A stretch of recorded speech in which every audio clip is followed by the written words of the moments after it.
Good morning. My name is Malcolm Hirsh, and welcome to Skillpath Seminar on how to be a better communicator. On behalf of Skillpath, we want to thank you very much for taking the time from your busy day to be with us. We know how important your time is, and we look forward to working with you and giving you the skills and the confidence to become a better communicator.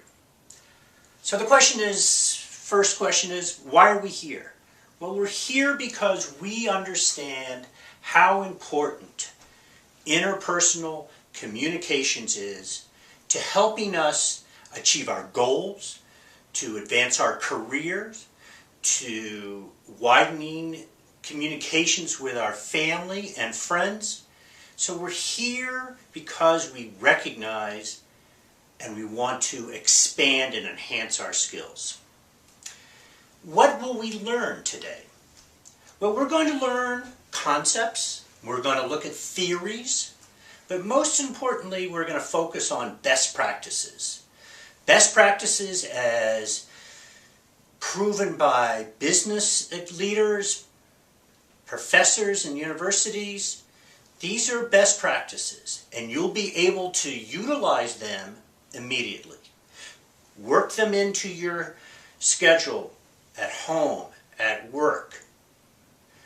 And I think one of the points I'd like to make and give you sort of a sense of confidence here is that I think that learning communication skills is very similar to fitness and health analogy. Let me ask you a question. How many of us in the last 12 months or so have incorporated, taken on new exercises, new drills to increase our fitness, to increase our aerobics? We might have changed our diet. We've developed new eating habits. How many? Well, practically everyone. And that is similar to what we're going to be doing today. We're going to provide you with skills and talents and best practices that you can work into your life, into your schedule, because we all have different personalities, we have different communication styles, we live in different cultures, so it's not one size fits all. You'll decide how best to work this in and make it become part of your day-to-day life, just like you do with nutritional and health habits. Okay? Now, one of the things we need to do before we begin is do a little bit of self-diagnostic. Where are we now in our communication skills, strengths, weaknesses? Because we're going to need to start there and determine where best to build on. So I'm going to pose some statements, and I'd like you, if you agree, please raise your hand. Okay? So here's the first statement. I'm uncomfortable. I avoid making overtures to strangers and new people. I don't like to introduce myself to people. I don't know what to say. I'm not good at small talk, so I avoid those types of situations. Does that resonate with any of you? Okay, great. How about this statement? I am very uncomfortable in disagreements. When someone disagrees with me or someone's arguing with me, I withdraw, I become passive, because I'm just not comfortable getting drawn into those types of discussions. Okay, now I think about half of you. And finally, how many of you say, there was this statement, I want to be a better listener. I need to be a better listener. How many? Well, practically everyone. And thank you for sharing that.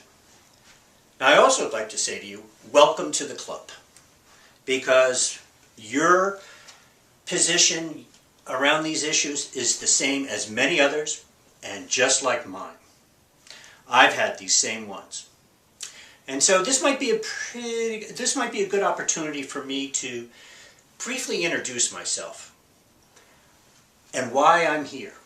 First of all, I personally benefited greatly from both studying and practicing effective communications. I have a master's degree in communications, and I spent over 25 years with a leading consulting firm as a senior communications consultant. I learned the importance of crafting messages, of being able to bring different points of view together to come up with an integrated solution. I learned from my sales experience how to approach new people, how to engage them. I also learned, sometimes painfully, how to be a better listener. So I look forward to sharing with you my experiences and how they can benefit you. Okay? Now, in the spirit of full disclosure, I should tell you that I have not always practiced what I'm about to preach. Okay? Early in my career, I did not pay attention to the need to develop communications. I was pretty cocky, and I thought I had it all under control. And I learned painfully, with lost opportunities, significant opportunities. I learned positively from feedback from my colleagues, and who were not there to criticize me, but provided me with constructive help and feedback. And so one of the things I'd like to maybe share with you are some of the key mistakes I made, and hopefully you will not repeat them. And perhaps you can they'll resonate with you. Number one is being an impatient listener. There were many times I would be in a meeting with a prospect. The prospect would be taking their time, telling me where they're going to go with this project, what's important to them, why they're doing it. There would be a lull in the conversation. I would jump right in there and I would tell them, I know where you're going. I know exactly what you're looking for. And let me tell you why I am the best consultant to handle that issue. And when I had finished that dialogue, or I shouldn't say dialogue, when I had finished that, they looked at me and said, no, we didn't say that, and no, we're not going that direction, and no, you don't know where we're going. That is a very humbling experience. That's a great way to demonstrate you're not listening, that it's all about you, and you send the wrong signals. Okay? The other one was another issue was where my verbal communications and my nonverbal communications were not synced. For example, I could be sitting here and saying to you, gee, you're one of our most important prospects, and I want to tell you that we're going to do everything possible to handle your case, and it's very important, and we just can't wait to get started with you. Well, I may have said the right words, but my body language, my nonverbal communications was sending a totally different message, which was, I'm not comfortable here, I'm not paying attention to what I'm saying, in fact, I perhaps would like to be someplace else. Okay? So, these are mistakes that I made. Do they resonate with you? Do any of you have these situations? Well, let me share with you what I think, and by the way, I'm not here, and I'm not going to waste your time giving you a list of all the mistakes you can make based on my mistakes. Don't worry, okay?